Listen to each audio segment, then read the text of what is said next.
तो मुख्यमंत्री टिकट मांग रहा हो, उसके मन की टिकट न मिली हो, जिसे संतों ने और गुरुओं ने कहा हो कि अगर आ गए फैजाबाद तो विदाई कर देंगे, उनकी भारतीय जनता पार्टी ने विदाई कर दी गोरखपुर भेज करके।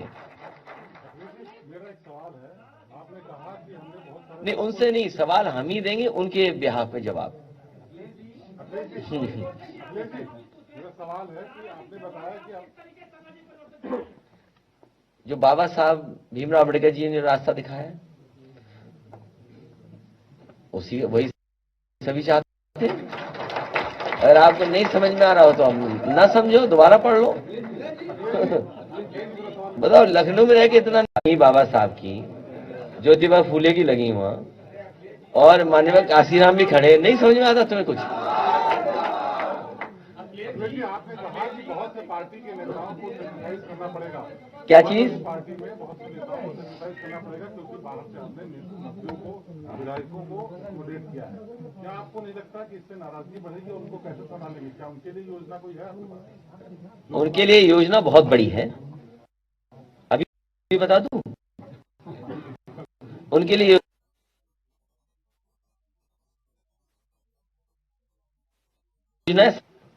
हमारे आंदोलन समाजवादी विचारधारा से जुड़े लोग हैं, वो जानते हैं कि समाजवाद को खतरा है, इस देश के लोकतंत्र को खतरा है, इस देश के संविधान को खतरा है। जो समाजवादी हैं वो इस बात को पहचानते हैं, और मुझे खुशी है इस बात की कि बड़े पैमाने पर समाजवादियों ने स्वागत किया है दारा सिंह चौहान जी का और हमारे स्वामी प्रसाद मौर्य जी से लोगों का। और पहली बार नहीं, आप हमारे बगल में संजय चौहान जी बैठे हैं, पूरा प्रदेश घूमे हैं।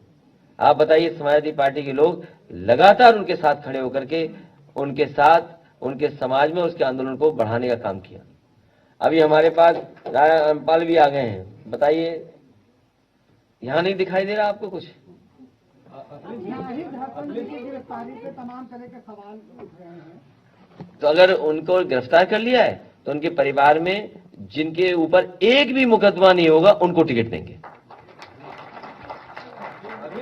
आपने जो कल एक बात कही कि अब आपने बाहर से, अब आपने बैन कर दिया है, बाहर से लोग नहीं आएंगे, तो ये जो बैन है ये सब बीजेपी स्पेसिफिक है, कांग्रेस वालों को लेंगे या सबके लिए बैन? नहीं, अब हमारे पास गुंजाइश नहीं है,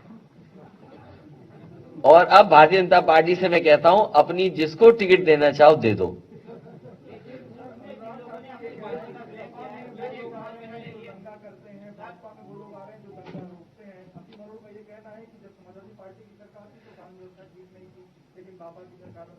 कौन कह रहा है ये बात?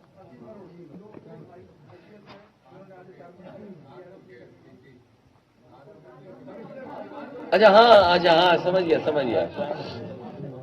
नहीं, मैं बात समझ, दो बात कह रहे थे ना भाई। अनुराग ठाकुर अलग चीज है, असीम अरुण अलग चीज है।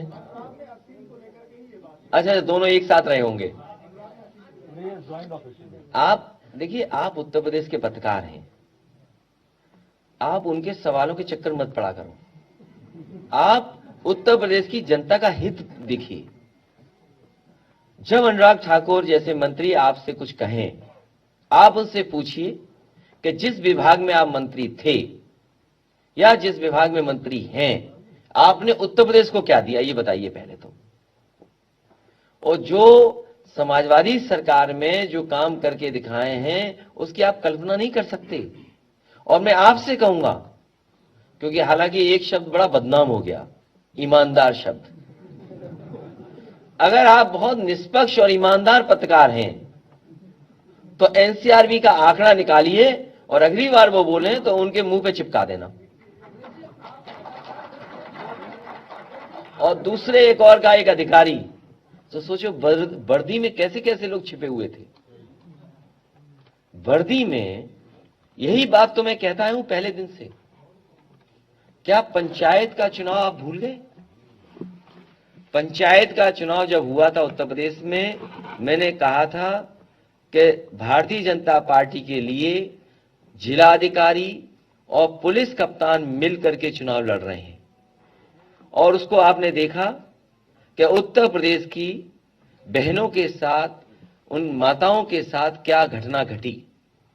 कोई कल्पना कर सकता है आज के समय पर एक बहन के कपड़े फाड़ दिए जाए, एक बहन की साड़ी छीन ली जाए, और आज के समय पर वो भूल गए लखीमपुर में भारतीय जनता पार्टी के गृह राज्य मंत्री के बेटे ने किसानों को कुचल दिया। ये कहां हुआ ऐसा? और गोरखपुर कैसे भूल जाओगे आप, जहां पर एक व्यापारी को पुलिस ने मार मार के मार दिया। ये पुलिस के लोग वो थे जिन्होंने लगातार अन्याय किया, अपने सरकारी लोगों को, सरकार के लोगों को खुश करने का काम किया, और आज उन्हें इनाम मिल रहा है। जहां कहीं भी इनाम मिलेगा उनकी जमानत जब्त होगी। कहीं तो चुनाव लड़ने जाएंगे, वहीं पर जमानत जब्त होगी। नहीं, पिछले नहीं, हम प्रोग्रेसिव लोग हैं, हम प्रोग्रेस में। आप बात फर्क समझिए, आप पहले सवाल पूछो फिर फर्क समझाऊंगा।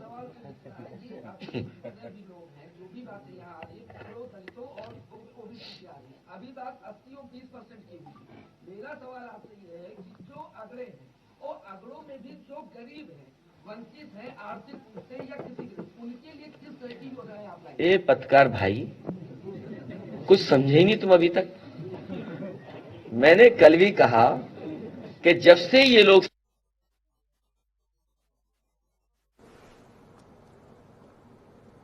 सवाल सा है तो और आप जैसे लोग 20% खिलाफ हैं। आप समझ क्यों नहीं पा रहे बात को? तो बताओ 100 में 100 है हमारे साथ कि नहीं है? इसीलिए भारतीय जनता पार्टी उत्तर प्रदेश से साफ होगी, यही फर्क साफ है। और हम लोग प्रोग्रेसिव लोग हैं। देखिए बात थोड़ी समझिए, बात थोड़ी समझिए। सपा कार्यालय के बाहर एक आदमी आत्महत्या करने का प्रयास किया, ये कह करके कि हमें टिकट नहीं मिला, और सपा के अधिवक्ता कह रहे हैं कि उसे बीजेपी ने भेजा है ये करने के लिए। अभी हम जानकारी कर लेंगे कि वो असली आदमी, भारतीय जनता पार्टी कुछ भी कर सकती थी चुनाव से पहले। इसके लिए तैयार रहिए आप लोग। एक मिनट बेटा, 1 मिनट। आप चुनाव से पहले तैयार रहिए। यहां कोई भारतीय जनता पार्टी का भी आ सकता है, और आप में से सब लोग जानते हो कौन भारतीय जनता पार्टी का बैठा हुआ है।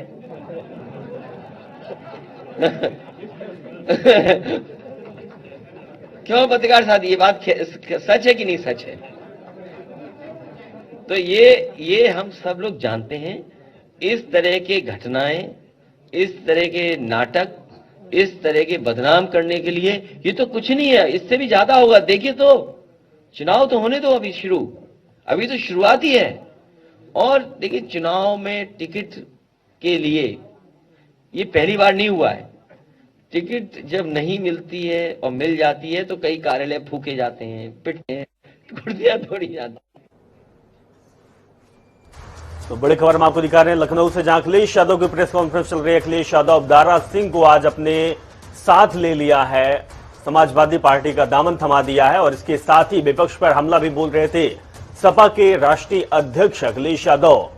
बड़ी खबर आपको दिखा रहे हैं, अखिलेश यादव ने दारा सिंह को सदस्यता दिलाई है। लखनऊ सपा कार्यालय में बीजेपी ठगने का काम करती है, दारा सिंह ने यह बात कही है। तौकीर किदवई हमारे संवाददाता ज्यादा जानकारी के साथ जुड़ गए हैं, सीधे लखनऊ चलते हैं तौकीर के पास। तौकीर, दारा सिंह आज सपा के हो चुके हैं।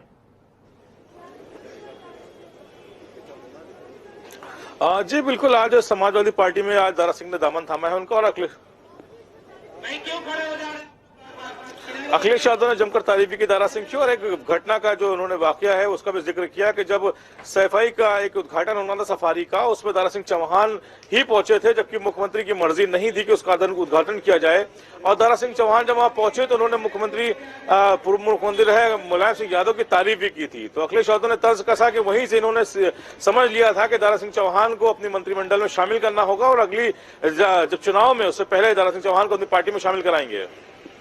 जी बिल्कुल तौकीर, अगर जिस तरीके की दारा सिंह और चाहे हम मौर्य जी की बात करें, वो बीजेपी छोड़कर समाजवादी पार्टी का दामन थाम लिए हैं, और लोग भी आए हुए हैं, लेकिन अखिलेश यादव के पार्टी के जो नेता हैं, जिस जगहों से इन नेताओं और विधायकों को सीट दी जाएगी जो कि दूसरे पार्टी से आए हुए हैं, और जो सपा के पहले से कैंडिडेट हैं जो जमीनी स्तर पर काम कर रहे हैं, इन दोनों का तालमेल बैठाना क्या समाजवादी पार्टी के लिए मुश्किल नहीं होगा, या फिर आसानी से समाजवादी पार्टी इस चीज को हैंडल कर लेगी?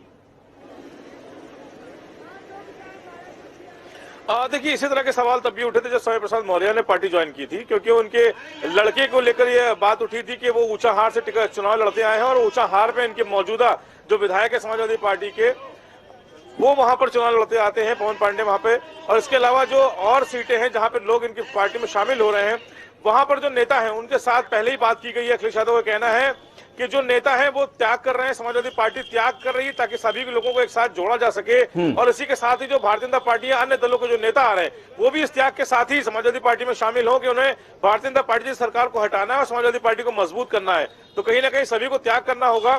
तो फिलहाल लेकिन जो एक कयास लगाए जा रहे थे कि जो नेता आ रहे हैं इनको टिकट कहां से दिया जाएगा, इसको लेकर अखिलेश यादव का कहना है कि वो लगातार जब नेताओं को अपने संपर्क में लेते हैं, भारतीय जनता पार्टी के 14 विधायक अगर मान लीजिए पार्टी में शामिल हुए हैं तो उनसे पहले से तय हुआ है। और वहां पर जो समाजवादी पार्टी के जो नेता हैं जो पहले से दावेदारी कर रहे थे, उनसे भी इस विषय पे बात की गई। उनको समझाया गया कि अगर एक मजबूत दावेदार उनके क्षेत्र से आता है तो उसको मिलकर लड़ाना होगा, उसको जिताना होगा, ताकि सरकार किसी तरह से सत्ता में लाई जा सके समाजवादी पार्टी की। और उसके बाद जो और आयोग हैं या अलग अलग विभाग है वहां पर अध्यक्ष बनाकर जिससे नेताओं को सेट करने की कोशिश की जाएगी। तो कहीं ना कहीं अखिलेश यादव की तरफ से बड़ा दाव है, क्योंकि जो बड़े नेता हैं वो लगातार कई बार के विधायक रहे हैं, जो भारतीय जनता पार्टी के जो बड़े नेता हैं। बिल्कुल तौकीर तो कह सकते हैं कि सत्ता की चाहत में जब स्वार्थ हावी हो जाता है तो खींचतान होना लाजमी भी है। लेकिन देखना यही होगा कि क्या समाजवादी पार्टी इस संबंध में बैठा पाती है और सही कर पाती है, नेताओं के बीच में कलह भी ना हो और काम भी हो जाए। बहुत बहुत शुक्रिया तौकीर हमारे साथ जुड़ने के लिए और तमाम जानकारी आपने साझा की है।